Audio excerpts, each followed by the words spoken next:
Bismillahirrahmanirrahim. Assalamualaikum warahmatullahi wabarakatuh.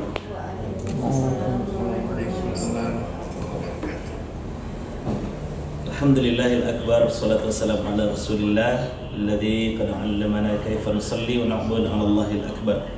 Asyhadu an la ilaha illallah wahdahu la syarika lah wa asyhadu anna Muhammadan abduhu wa rasuluh sallallahu alaihi wasallam ala nabiyyi Muhammad. Allahumma salli ala Muhammad wa ala alihi wa sahbihi.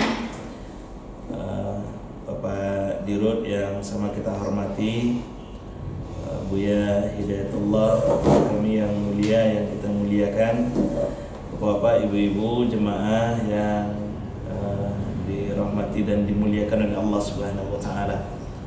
Hadir beberapa kepala cabang kita lihat di ruang Zoom meeting ini.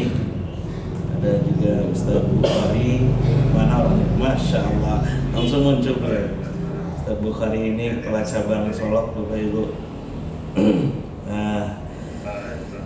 Syukur alhamdulillah, kita ucapkan kehadiran Allah. Salawat dan salam semoga tetap tercurah kepada baginda Rasulullah Muhammad sallallahu alaihi wasallam.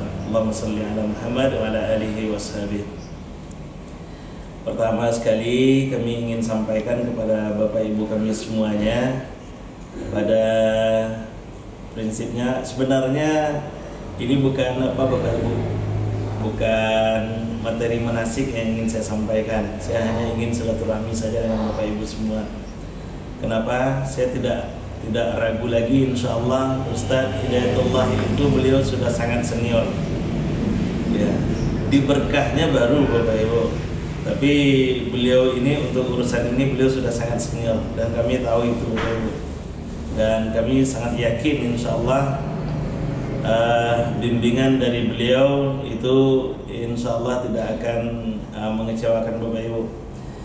Nah, seperti yang beliau sampaikan tadi, 13 hari itu waktu yang sangat singkat untuk melaksanakan ibadah dengan beliau, dengan layanan-layanan yang akan beliau berikan nantinya, dan bimbingan-bimbingan ibadah yang akan beliau tuntunkan untuk kita semua. Kita hanya bincang-bincang saja terkait dengan pelaksanaan ibadah yang akan kita kerjakan. Saya menurut zaman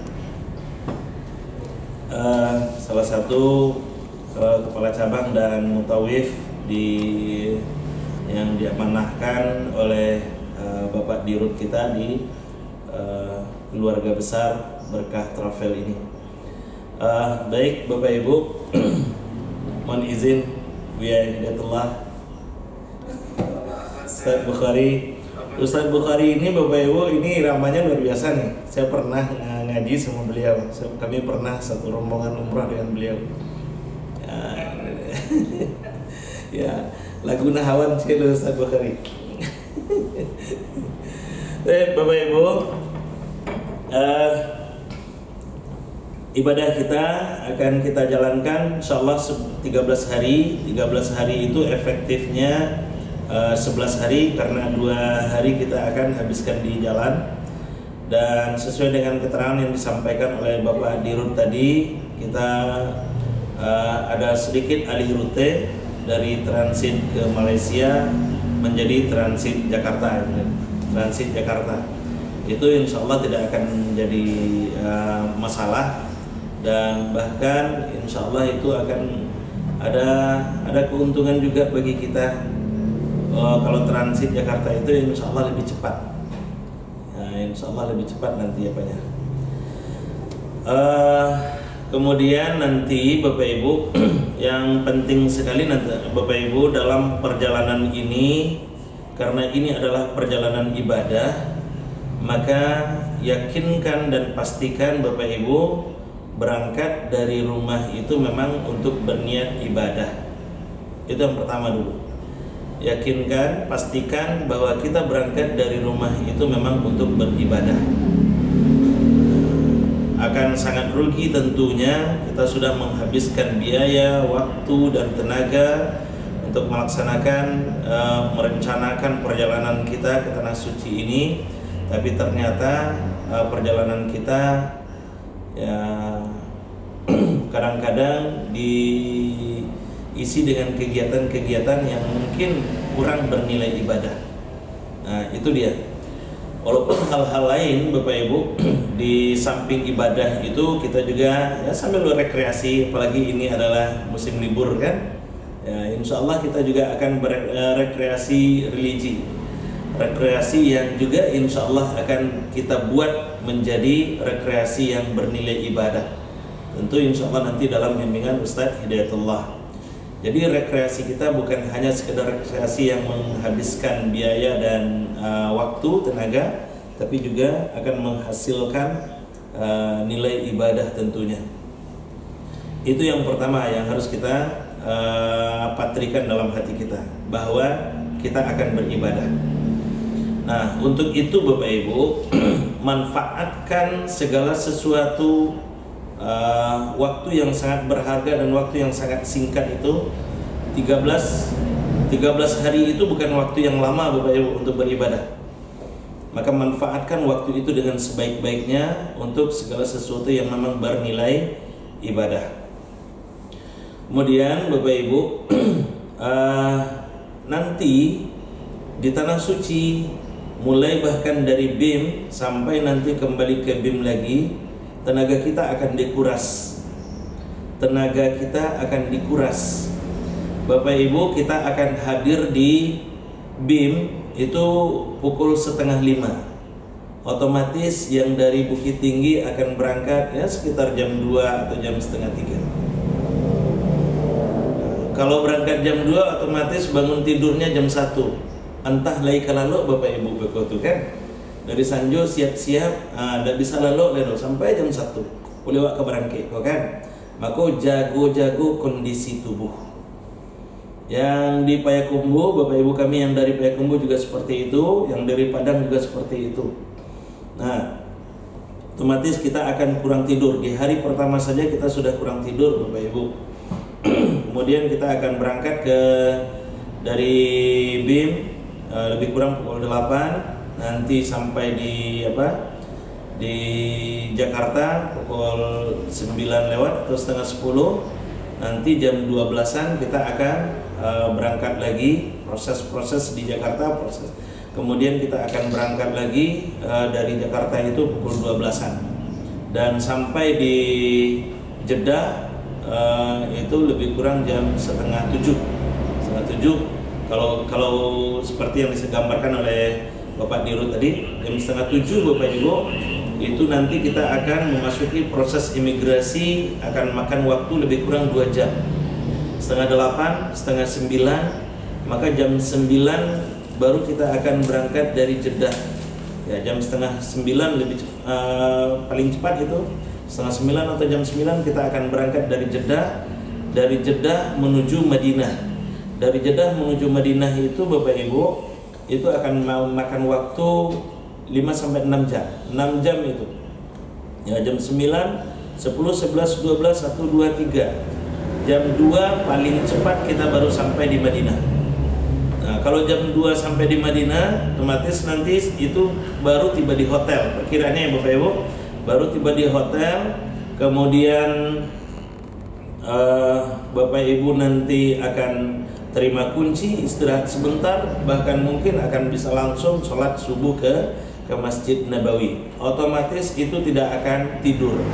Maka kapan Bapak Ibu tidurnya? Tentu Bapak Ibu tidurnya di pesawat dari Jakarta ke Jeddah dan di bus dari Jeddah ke Madinah. Maka manfaatkan waktu itu untuk beristirahat, untuk menjaga kondisi tubuh kita. Nanti di Madinah Bapak Ibu, ketika kita sampai di Madinah, semangat untuk beribadah itu akan muncul.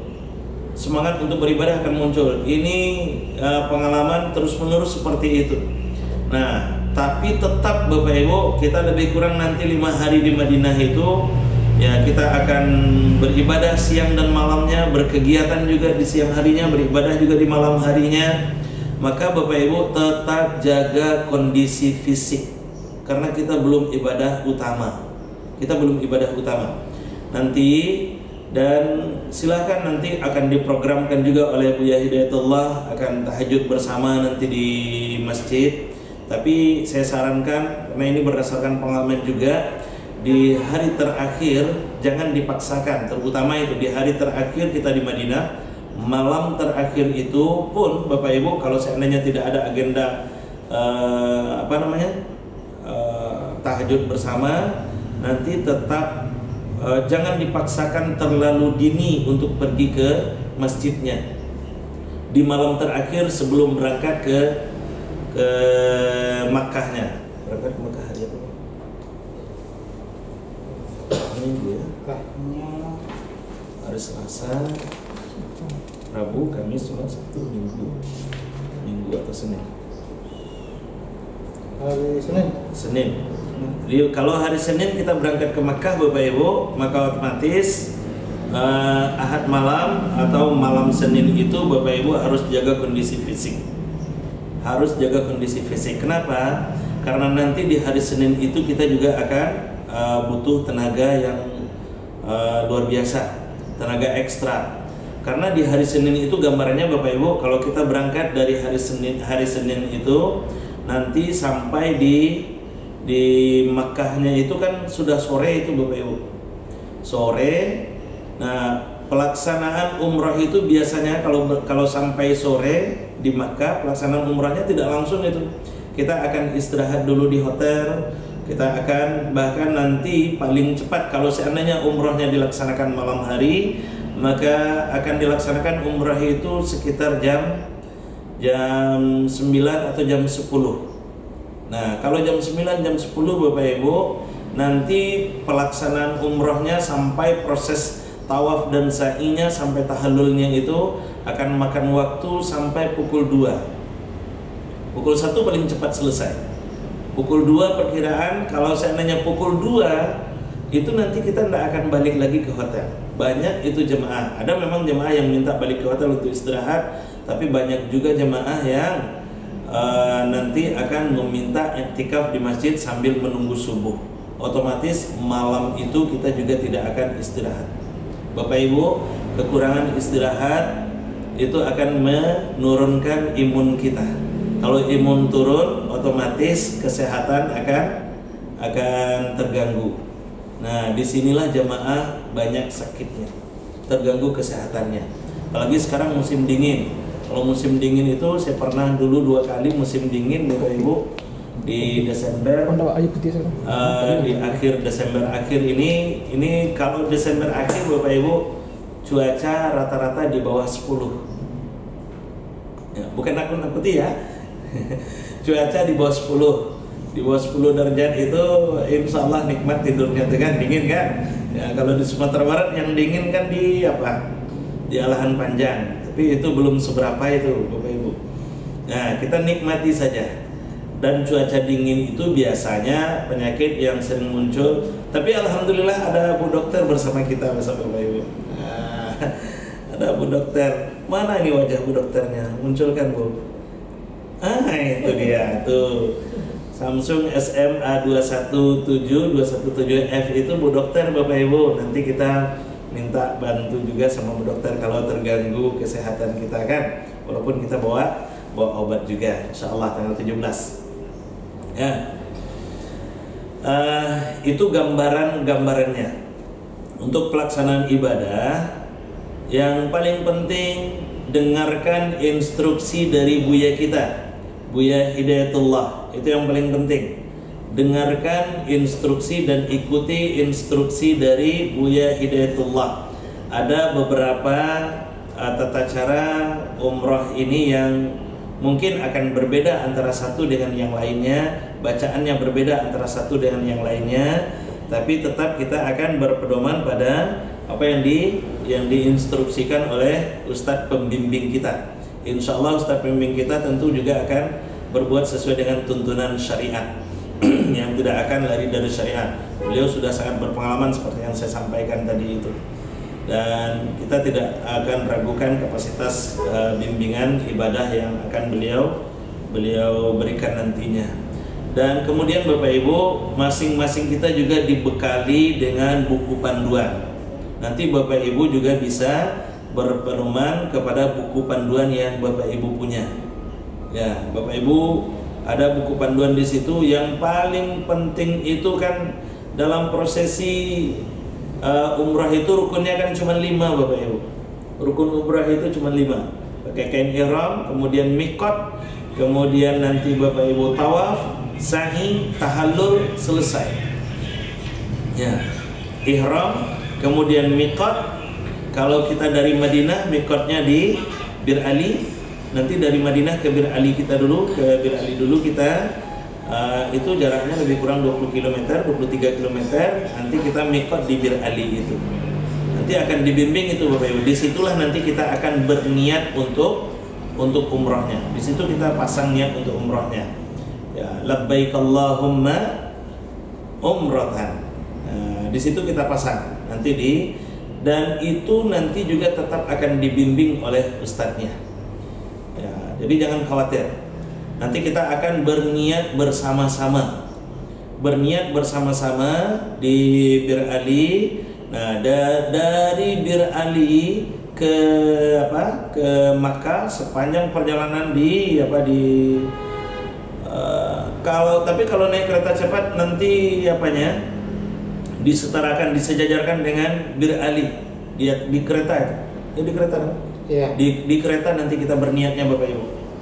Kalau naik kereta cepat nanti Bapak Ibu akan berniatnya masang niatnya di atas kereta, dan nanti akan dibimbing sama Ustadz kita Buya Hidayatullah ya, untuk melafazkan niat labbaik Allahumma umratan itu. Dari situ Bapak Ibu, dari Madinah sepanjang perjalanan Bapak Ibu memperbanyak membaca talbiyah. Dan mulai dari kita bermikot itu, berniat untuk umrah itu, maka disitulah berlaku nanti larangan-larangan umrah. Apa larangan-larangan umrah itu? Yang paling utama itu la rafatha wala fusuqa wala jidal. Tidak rafath, tidak fusuk, dan tidak jidal. Itu yang paling utama. Tidak rafath, tidak fusuk, tidak jidal. Tidak rafath itu apa? Tidak berpikir yang yang negatif, yang ke arah yang ke arah porno. Ya, walaupun kita misalnya suami istri, berangkat suami istri, selama di dalam perjalanan itu tidak boleh lagi berpikir sesuatu yang negatif. Ya, walaupun itu halal ya, itu rafath namanya. Ya, atau merencanakan sesuatu nanti kita di Makkah melakukan ini segala macam, itu tidak boleh. Itu sudah rafath. Nanti Bapak Ibu bisa dilihat di buku. Di bukunya Bapak Ibu, di buku panduan kita ada di halaman 20. Kemudian fusuk itu berbuat sesuatu yang tercela atau mencela orang lain, misalnya mencemooh orang lain, mengatakan orang lain sesuatu yang tidak disukainya, itu fusuk namanya. Seperti kasus yang kemarin itu kan, itu fusuk namanya, itu tidak boleh. Ya. Kemudian wala jidal itu berbantah-bantahan. Termasuk nanti dalam pelaksanaan tawaf, misalnya tawaf itu 5 kali, lah 6 misalnya kan, enggak doh 6 doh, baru itu tidak boleh. Berbantah-bantahan tidak boleh. Maka kerjakan yang kita yakini, tapi tetap juga mengikuti instruksi dan bimbingan dari ustadz pembimbing kita atau ustadz mutawif kita. Itu dia. Itu kemudian termasuk juga yang tidak boleh di dalam pelaksanaan dalam ihram itu mencabut atau membuang atau memotong sesuatu yang ada dari tubuh kita. Misalnya mencukur kumis, kemudian mencabut bulu ketiak dan segala macamnya. Jadi kalau kita ingin bersih-bersih, maka bersih-bersih dulu sebelum kita pakai ihram. Kan kita sebelum pakai kain ihram itu kan kita mandi dulu, mandi janabah. Kita mandi dulu, bersihkan semuanya, kumisnya dibersihkan kalau ingin kumisnya bersih, yang lainnya juga dibersihkan. Nah, nanti ketika kita sudah berniat di tempat mikot kita tidak boleh lagi memotong kumis, termasuk juga mencabut bulu hidung, itu tidak boleh.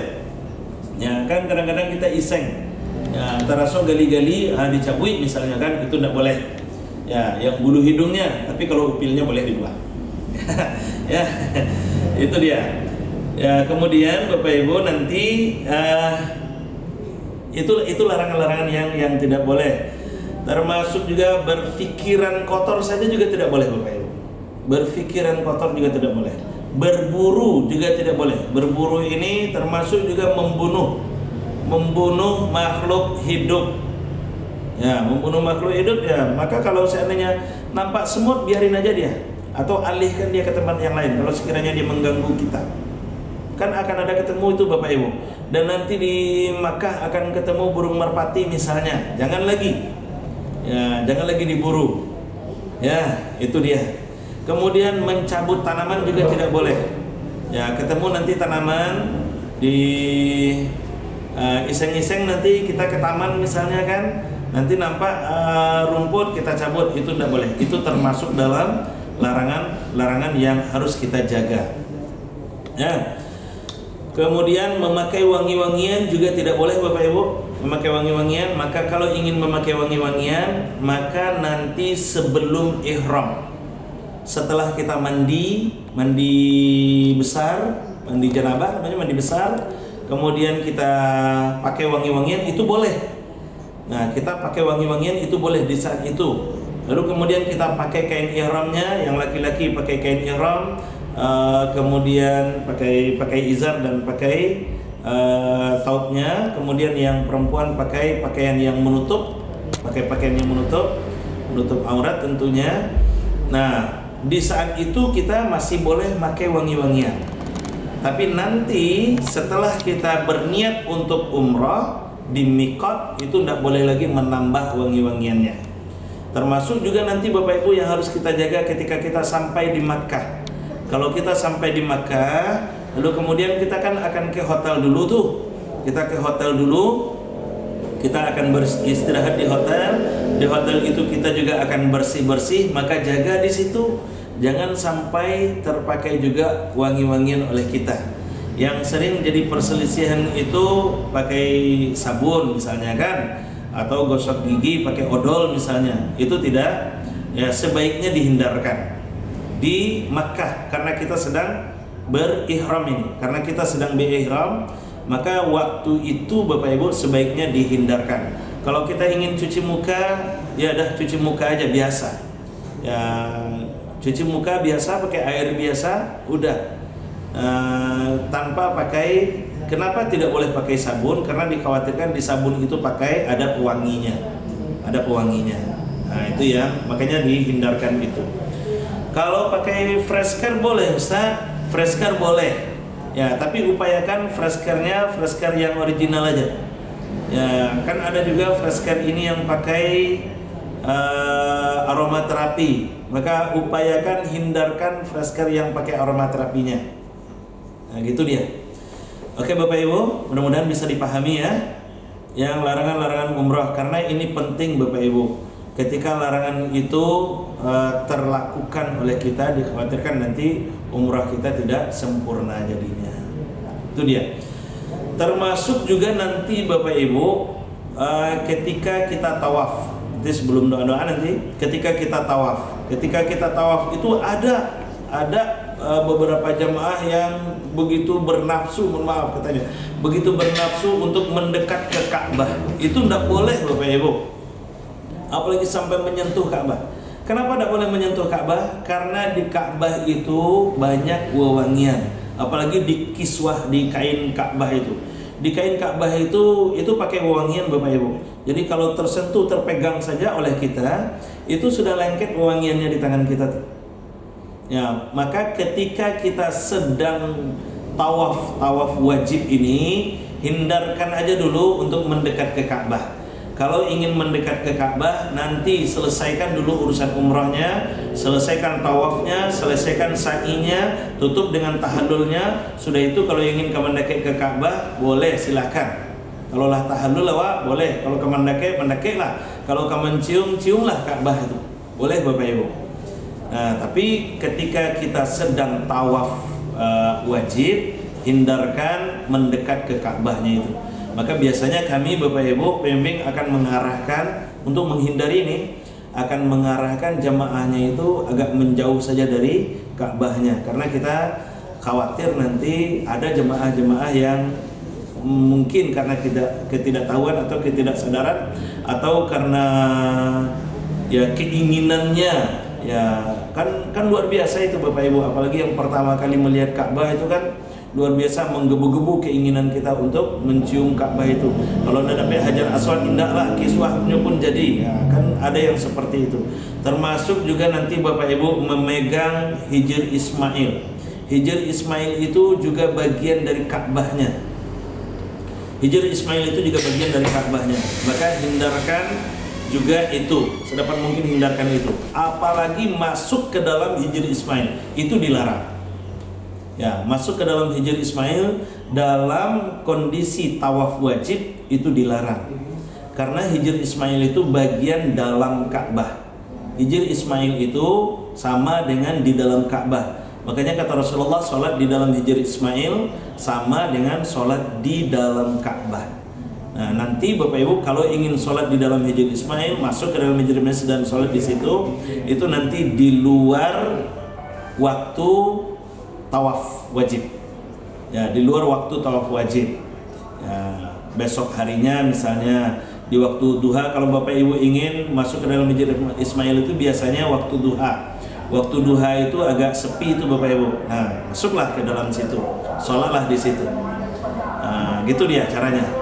Oke Bapak Ibu, kita kembali lagi.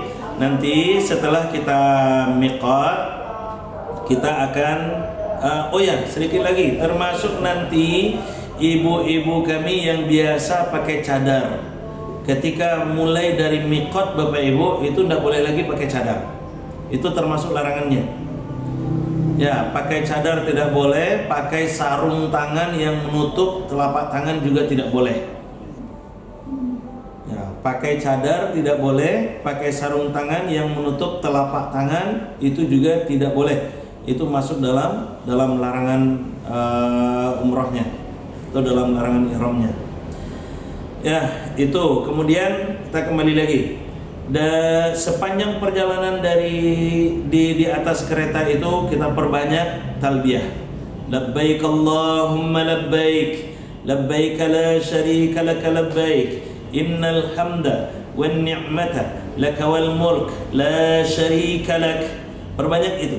Labbaik Allahumma labbaik, labbaik la syarika laka labbaik, innal hamda wan ni'mata laka wal mulk la syarika lak.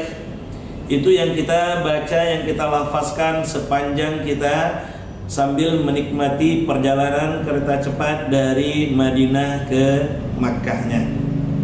Nah, sampai nanti ke hotel, sampai nanti dari hotel ke Ka'bah, sampai kita melaksanakan tawafnya itu.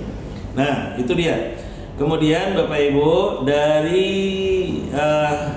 stasiun kereta kita akan ke hotel. Kemudian di hotel istirahat sejenak, istirahat sebentar sesuai dengan nanti kondisi. Nanti Bapak Ibu di lapangan tentu kita akan lihat kondisi di lapangan nanti. Jam berapa kita akan ke masjidnya untuk menunaikan ibadah itu, ibadah tawaf dan sa'inya. Tentu kita akan ikuti instruksi dari Buya Hidayatullah setelah melihat kondisi di lapangan nanti. Nah, itu kondisional sifatnya. Kondisional sifatnya. Kalau seandainya siang pelaksanaan umrohnya bagus juga, sore pelaksanaan umrohnya tidak ada masalah, kemudian malam pun juga tidak ada masalah. Karena di situ Bapak Ibu 24 jam orang dah lalu, no. Ya. Pasti ramai taruh itu Bapak Ibu. Bahkan semakin malam semakin ramai itu. Tawaf itu semakin malam semakin ramai. Sa'i semakin malam semakin ramai, semakin kencang suara mereka untuk berdoa berzikir kepada Allah itu. Nah, itu dia.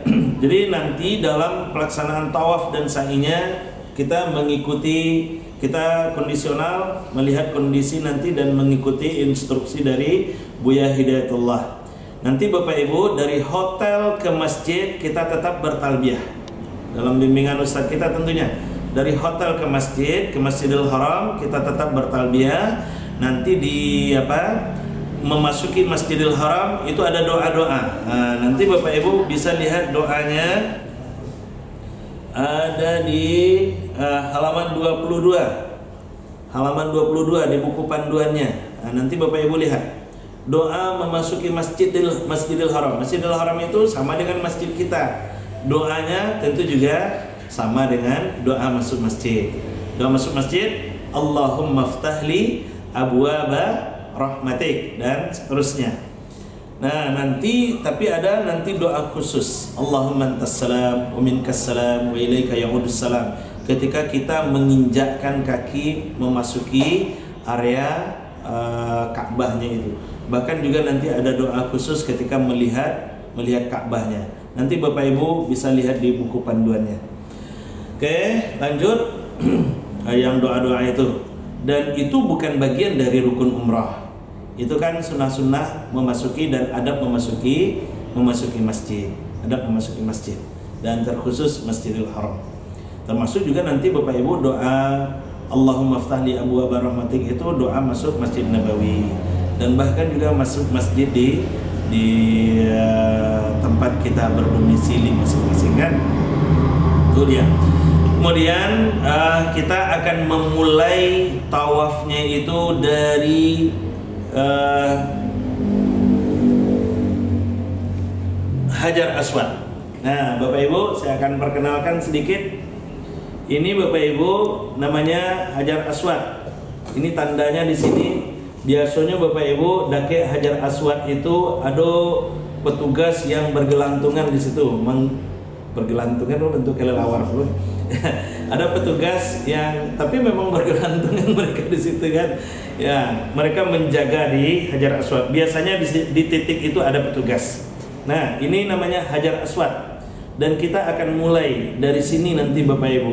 Nanti kalau kita tarik garis lurus ke sini ke area masjidnya akan nampak oleh Bapak Ibu nanti pilar hijau atau lampu hijau di atas dinding masjid itu, di bagian sisi masjid itu adalah bagian Hajar Aswad. Dan kita akan memulai dari sini. Kita perkenalkan dulu Bapak Ibu. Ini Hajar Aswad, kemudian di sini ada pintu Ka'bah. Ini namanya pintu Ka'bah. Dari Hajar Aswad ke pintu Ka'bah ini lebih kurang 1,5 sampai 2 meter. Ini namanya multazam. Nah, inilah tempat yang paling mustajab untuk berdoa. Nanti Bapak Ibu kalau ada kesempatan maka berdoalah di sini, di bagian multazam ini. Nggak bisa awak kasih kode Ustaz. Di siku memang di daerah area ini Bapak Ibu radius 3 meter di sini ini selalu padat. Maka jangan paksakan masuk ke radius ini, apalagi dalam kondisi fisik kita yang tidak prima. Karena ini luar biasa padatnya. Dikhawatirkan nanti kita tergencet oleh jamaah yang lainnya. Oleh jamaah-jamaah yang badan-badan gadang itu nyobeko tidak peduli terus Bapak Ibu. Yang penting hasratnya terpenuhi, tidak peduli kadang-kadang ada jamaah-jamaah yang lain yang terzalimi, yang tergencet lah segala macam. Nah, itu dia. Jadi nanti kalau Bapak Ibu ingin berdoa, maka ambillah posisi yang sejajar dengan Hajar Aswad ini. Tapi ini nanti di luar apa ya Bapak Ibu? Di luar pelaksanaan tawaf. Di luar pelaksanaan tawaf dan sa'i kita. Selesaikan dulu. Kalau sedang tawaf itu jangan ini yang menjadi titik perhatian dulu. Tapi ini perlu saya perkenalkan. Ini apa namanya tadi? Multazam. Ini pintu Ka'bah. Kemudian di dekat sisi ini Bapak Ibu, menjelang sampai di sudut ini ada tugu di tengah-tengah namanya Maqam Ibrahim. Maqam Ibrahim itu tempat berdiri, bukan kuburan ya. Maqam dari kata qama. Maqam itu tempat berdiri, ya. Tempat berdiri, zaraf, makan di situ tempat berdirinya Ibrahim. Dan itu sebenarnya bukan di situ persisnya, itu sudah digeser itu. Tapi di dalam tugu itu Bapak Ibu, nanti Bapak Ibu akan bisa lihat bekas telapak kaki Nabi Ibrahim yang diabadikan. di situ. Tapi kalau dalam tawaf nanti jangan ke situ fokus dulu. Biar saya. Tapi nanti Bapak Ibu akan bertemu dengan titik itu aja. Dan penasaran lu kok tuh gua polo di tengah-tengah gua menggaduh orang lewat saya mah. Nah, itu namanya makam Ibrahim ya. Nah, dan makam Ibrahim itu adalah tempat sholat. Wattakhadhu min maqami Ibrahim musalla. Dijadikan makam Ibrahim itu tempat sholat. Nanti kita akan sholat di dekat itu, di sejajar itu nanti. Tapi nanti ya, itu kita perkenalan dulu. Nanti Bapak Ibu, setelah sampai di titik ini akan ada lingkaran, setengah lingkaran. Ya, dinding setengah lingkaran. Itu setinggi orang dewasa. Lebih kurang 2 meteran itu. Ya, itu namanya Hijr Ismail.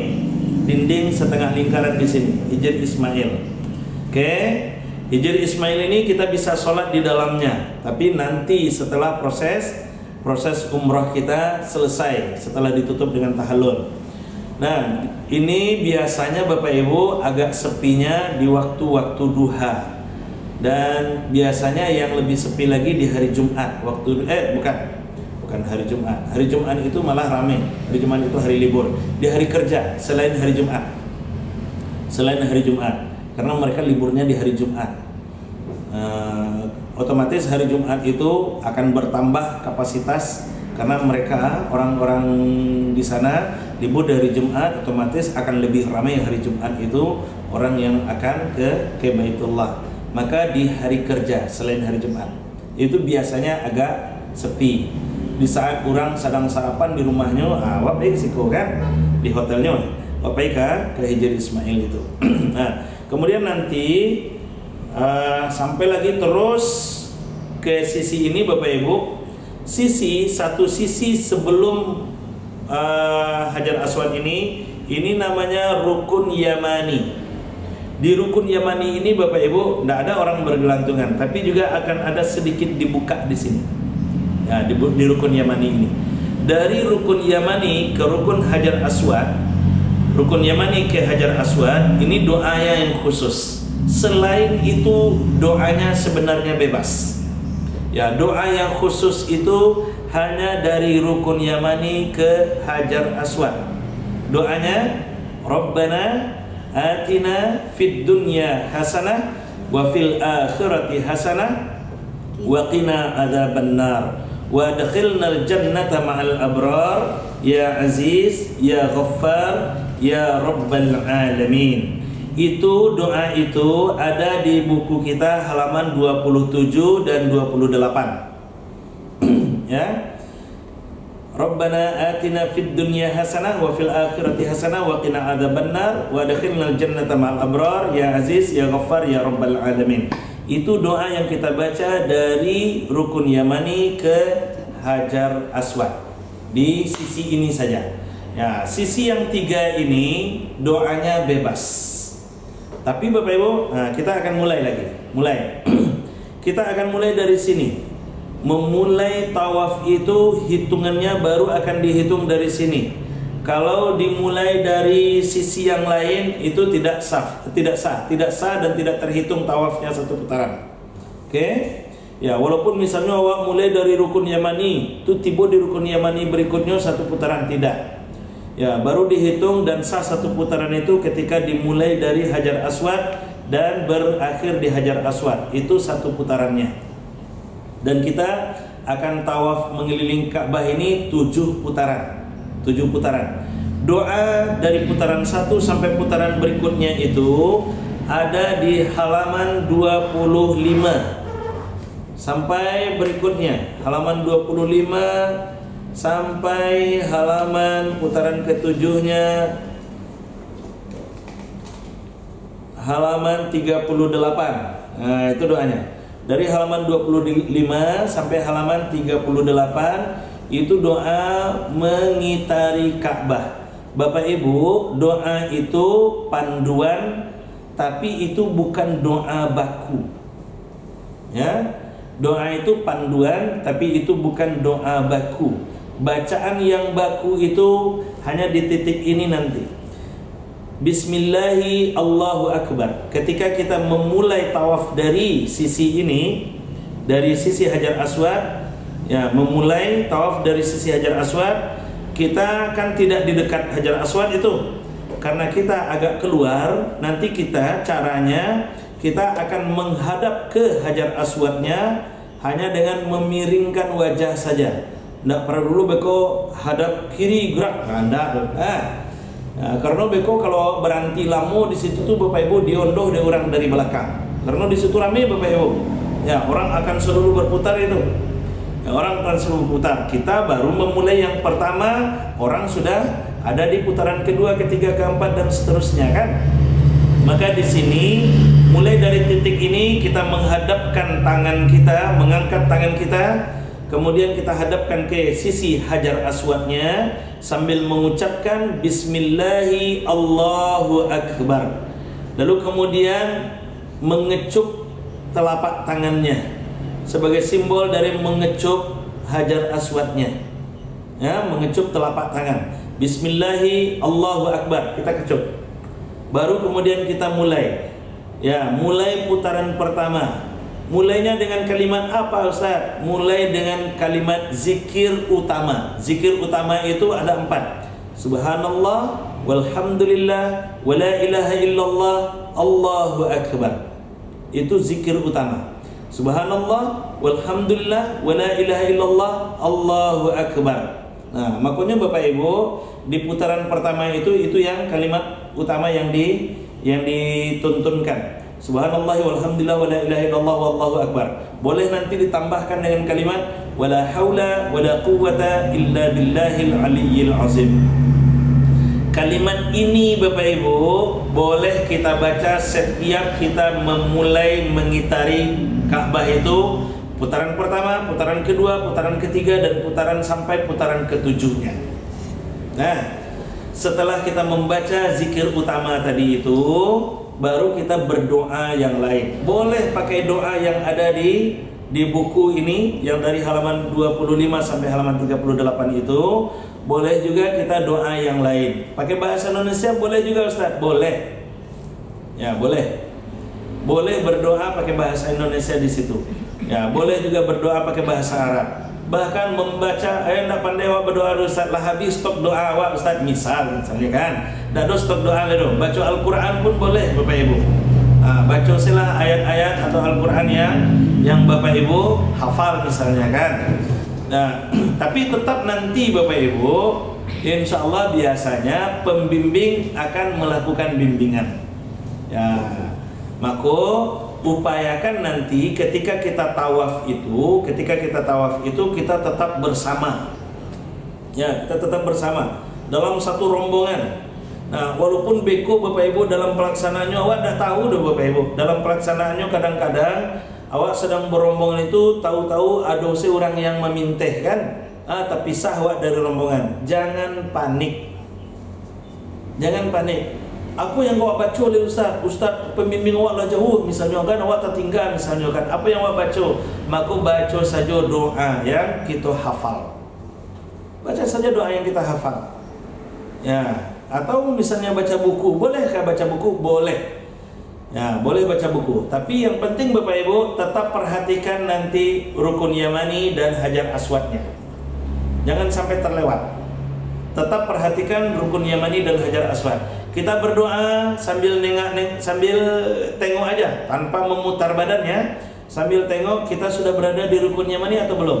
Kalau belum berada di Rukun Yamani, dah lanjut saja berdoa terus atau baca ayat Al-Quran terus, berzikir terus, kemudian sampai di Rukun Yamani. Nanti Bapak Ibu di dalam putaran orang tawaf itu akan banyak orang yang berdoa keras-keras.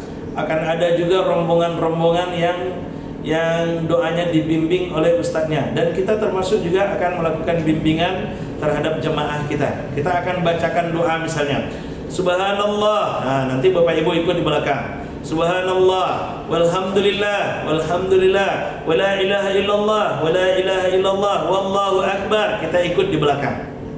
Ya, ikuti. Ya, itu kalau kita tetap dalam rombongan. Kalau terpisah, nah ini yang antisipasinya tadi. Kalau terpisah, maka baca doa bebas. Kalau seandainya sudah habis doa ini sementara kita masih berada dalam putaran alun sampai di titik rukun yamani ledo, maka tambah doa yang lain. Doakan keluarga awak, doakan anak-anak awak, doakan saudara-saudara awak, doakan pula negara awak. Itu dia. Doakan semuanya. Ya, tapi tetap berdoa, ya, berdoa dalam tataran zikir kepada Allah Subhanahu wa taala. Nanti di rukun yamani, nah di sini Bapak Ibu, ini terjadi perbedaan ini. Ada yang baca, ada yang menghadapkan tangannya ke rukun yamani, melambaikan tangannya ke rukun yamani sambil membaca Bismillahi Allahu Akbar. Bolehkah? Boleh. Ya, tapi tidak ada sunnah mencium di situ, karena rukun yamani tidak dicium. Ya, yang dicium itu kan Hajar Aswad saja. Jadi tidak ada sunnah mencium di situ. Oke, lanjut. Subhanallah Rabbana atina fid dunya hasanah sampai ini. Wa adkhilnal jannata mal abrar ya aziz ya ghaffar ya rabbal alamin. Sampai ke titik Hajar Aswad lagi. Maka selesailah satu putaran. Maka kita akan masuk ke putaran kedua. Nah, selesai satu putaran Bapak Ibu, ketika kita tiba di rukun Hajar Aswad ini, di titik Hajar Aswad ini, di sudut Hajar Aswad ini, maka kita akan kembali melambaikan tangan ke Hajar Aswadnya.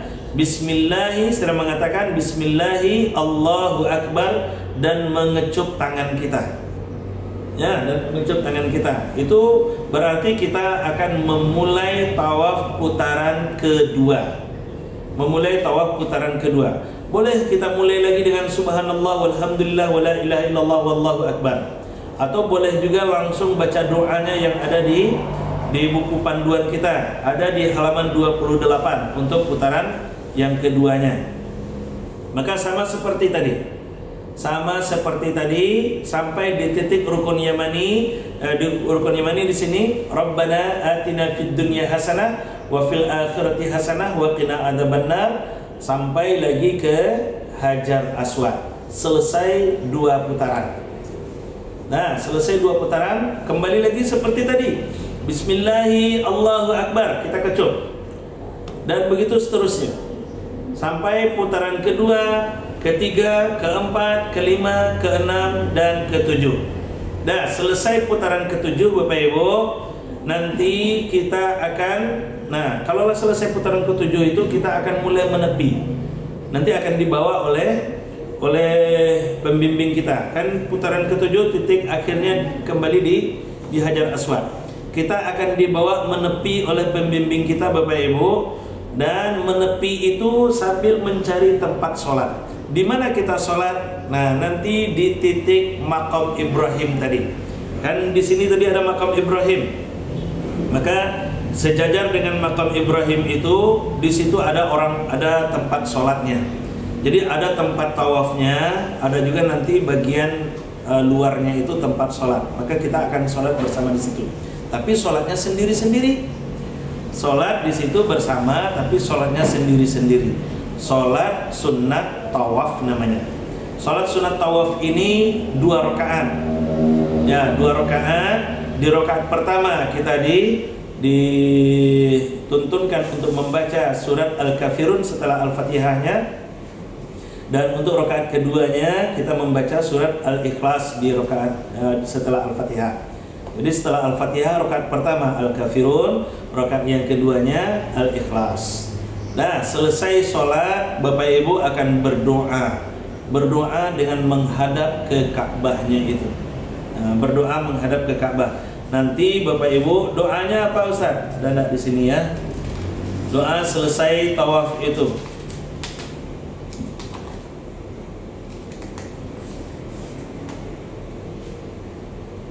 Udah langsung saja dia. Doanya sebenarnya bebas Bapak Ibu.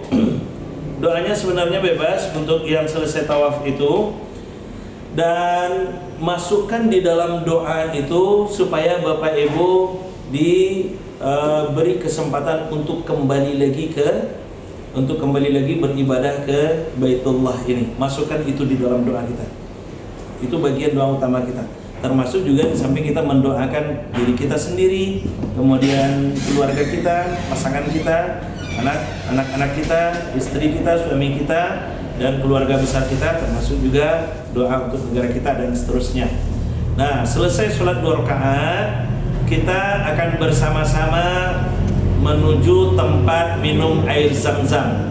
Ada di atas itu tulisannya Mas'ah, tempat sa'i. Kita akan ke tempat sa'i. Tapi menjelang ke tempat sa'i itu Bapak Ibu, kita disunahkan minum air Zam-Zam dulu. Beko di situ tuh banyak galon-galon tuh Bapak Ibu.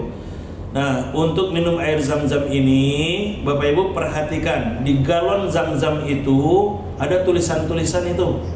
Ada tulisannya, ada rata-rata tulisannya berbahasa Arab, tapi ada satu tulisan berbahasa Inggris, not cool tulisannya, tidak dingin. Nah, maka ambil yang itu. Kalau ndak ada tulisan biru tuh tulisannya tuh. Kalau ndak ada tulisan not cool itu berarti airnya dingin. Airnya dingin. Nah, Bapak Ibu rentan itu kalau minum air itu sudah tercampur kan dengan pendingin, itu akan merusak kita tentunya, akan menurunkan imun kita juga tentunya. Maka ambil air yang normal saja, air Zam-Zam yang normal saja, supaya lebih aman kita, fisik kita nantinya tidak terganggu, kesehatan kita. Nah, setelah kita minum air Zam-Zam itu pun berdoa kita kan. Kita berdoa minum air Zam-Zam. Apa doanya Ustaz? Doa minta disembuhkan segala macam penyakit. Jadikan Zam-Zam itu sebagai obat bagi kita. Itu dia. Selesai kita minum air Zam-Zam, kita akan naik ke Bukit Safa. Kita akan naik ke Bukit Safa. Abda'u bima bada Allahu rasulih. Aku memulai dari dari tempat yang dimulai oleh Allah dan Rasulnya, diperintahkan oleh Allah dan Rasulnya. Di situ kita naik ke Bukit Safa, ada tanjakan sedikit Bapak Ibu. Di tanjakan itu naik bukit ya, namanya bukit Bapak Ibu, tapi randahnya, ya sakete mendakinya. Nah, naik tanjakan itu kita baca Innas Safa wal Marwata min sya'airillah. Faman hajjal baita aw ya'tamara fala junaha alaihi ay yatawafa bihima, dan seterusnya itu. Nanti tetap akan dibimbing oleh mutawif kita. Ya, karena kita akan bersama-sama naiknya itu Bapak Ibu. Dan itu menunggu semua. Jadi ketika minum air Zam-Zam itu, awak pastikan seluruh jamaah sudah berkumpul. Ya, kalau ada yang tercecer maka akan ditunggu. Ini akan makan waktu nanti. Mudah-mudahan tidak ada yang terpisah dari rombongan. Jadi di situ nanti kita akan sebelum naik ke Bukit Safa itu kita akan nunggu ya. Kalau foto bersama dulu. Bawa foto surang-surang pun boleh kalau ada waktu kan. Ya, foto dengan latar Ka'bahnya langsung kan. Tapi nanti kita akan foto bersama juga, insya Allah di dekat wilayah tempat minum air Zam-Zam itu. Nanti kita akan naik Bapak Ibu, naik ke Bukit Safa, sampai ketika kita naik itu baca Innas Safa wal Marwata min syairillah itu. Kemudian sampai di puncak bukit itu, di puncak Bukit Safa itu kita akan menghadap ke Ka'bah. Sedapat mungkin kita melihat Ka'bahnya, karena dari situ nampak Ka'bahnya, dari Bukit Safa itu nampak Ka'bahnya. Upayakan melihat Ka'bah sambil bertakbiran. Ya, sambil bertakbiran. Allahu Akbar, Allahu Akbar, Allahu Akbar walillahil hamd, dan seterusnya. Nanti tetap juga itu bersama-sama dalam bimbingan Buya Hidayatullah insyaallah. Ya. Kemudian setelah itu kita akan memulai sa'i lagi. Nah, setelah kita bertakbiran di atas Bukit Safa itu, kita akan memulai sa'i.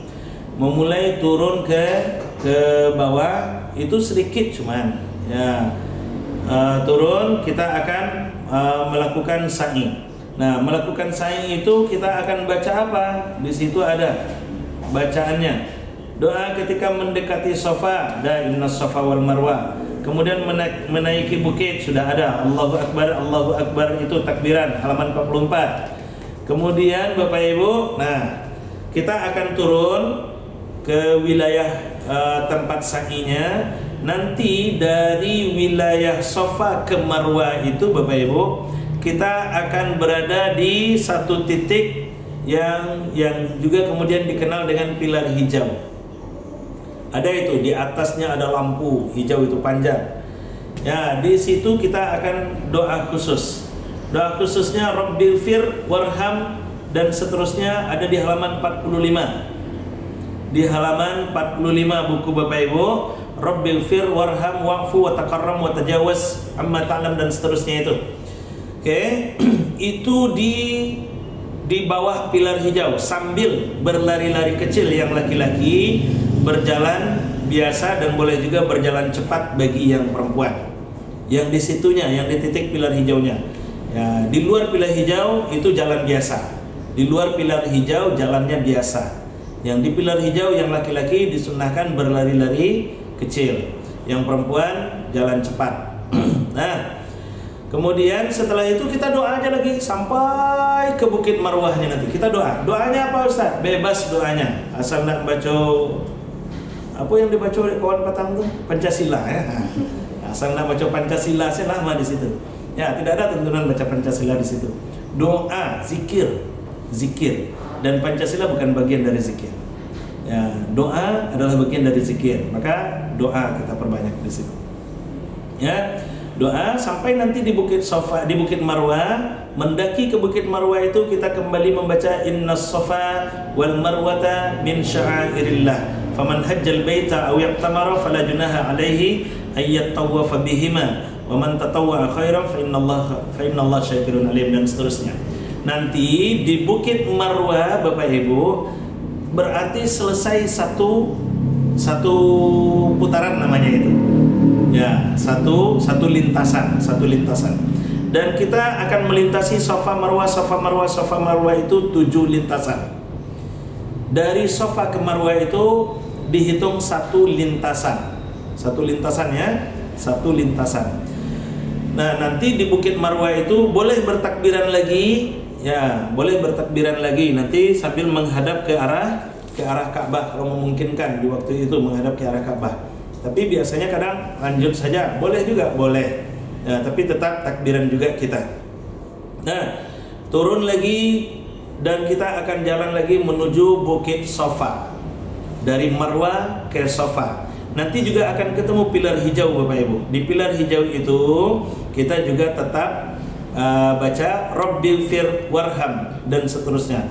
Dah dapat deh kami tulisan baca Rabbighfirli warhamni wajburni warfa'ni warzuqni itu.